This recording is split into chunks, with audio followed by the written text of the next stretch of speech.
see 4 people in the fire, and Christ was in the fire with them. One of the biggest ways that you can be a walking testimony for Christ is when you go through hell. Man, I hate to say that, but one of the biggest ways we're a walking testimony for Christ is through the toughest times in our moments in our life, when we're able to stay positive and can hold on to the promises of God during tough times, and people see that, they say, yo, I want the peace that you have. How you about to be killed? And here's the reality, we're all weak. But in those moments when you trust God, he'll give you that strength.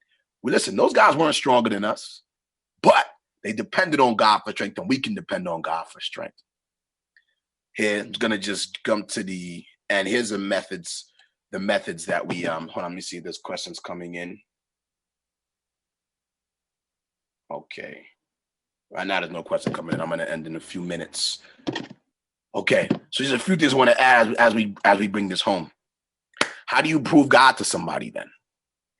So this picture here is when I was in Philadelphia for college, I was exposed to a lot of other religious beliefs and a lot of other religious ideas. I was exposed to, hold on one second. Okay, cool. That's some time. Hold on one second. All right. So just want to share some, so when I was in college, I just want to just throw this right here. Your trials are one of the biggest testimonies you have. And I hate to say it. I don't want to go through trials. I don't want to go through hell. I don't want to suffer. I want life to be a walk in the park for me. I don't want to go through hell. But God's like, listen, man, listen. Sometimes those are the times when you meet me. You see, when you look in the story, these guys, they met Christ in the fire. A lot of times, the place where we're going to meet Christ is in the fire. And when we go through hell, when we go through the fire and we meet Christ, when we meet other people later who go through their hell, we have advice we can give them. We can relate to them. When they're going through their hell, we say, man, I'm there. Struggle too. I've been hurt, and I know how it feels, man, because I've been there too. That's one of the biggest testimonies when you can relate to people. A lot of times, your suffering is not just for you. It's for you and other people that God's going to have you meet later. And your testimony will be something that helps encourage them. And that's another way that God can truly use you to be a light for him. Just you having empathy and sympathy for people and understanding where they're coming from in their suffering because you've been there. So a lot of times you meet Christ in the fire. Other people meet Christ in the fire. But in that place, you can relate to them and you really can help them in that way.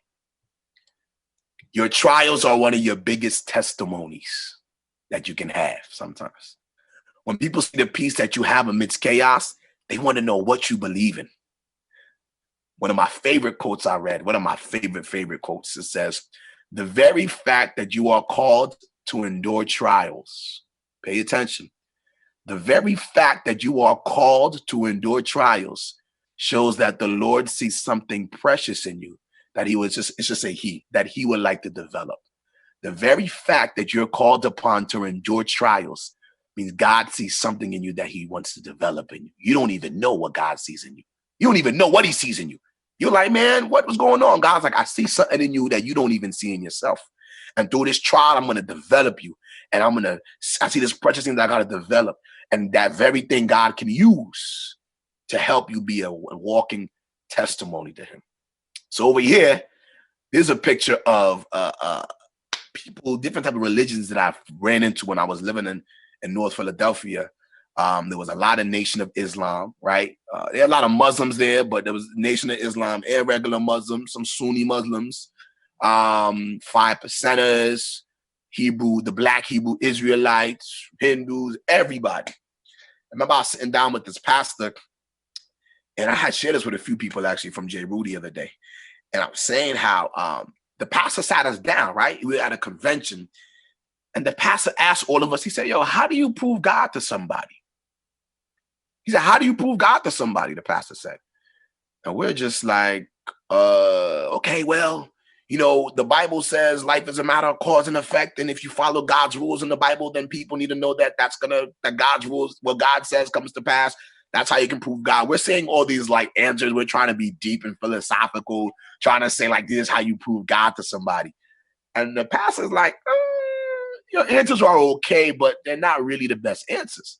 So all of us, we're in the room like, yo, what you talking about? What you mean? Then, okay, well, we're giving you these good, deep answers. So what's your answer? How do you prove God to somebody? How do you prove God to somebody? So we look at the pastor, and the pastor says, good question. The pastor says, you can't prove God to somebody. We scratching our head like, what you mean you can't prove God to somebody? The pastor said, listen, man, debating and arguing won't prove it. The pastor said, yo, I've sat down with every type of religion. I've sat down with all types of people. I've gave them straight facts that they could not deny. And they still walked away with what they want to believe. He says, the best way to prove God to someone is by your behavior. It's not by arguing. It's not by debating. It's by your behavior. So we asked the pastor, okay, give us a biblical example of it. Show us in the Bible where people prove God to people without arguing, debating, or preaching. Guys, it's a story that we just read. Daniel 1, 2, and 3. Daniel and the Hebrew boys don't argue. They don't debate. There's no quasi. There's no week of prayer. There's no nothing.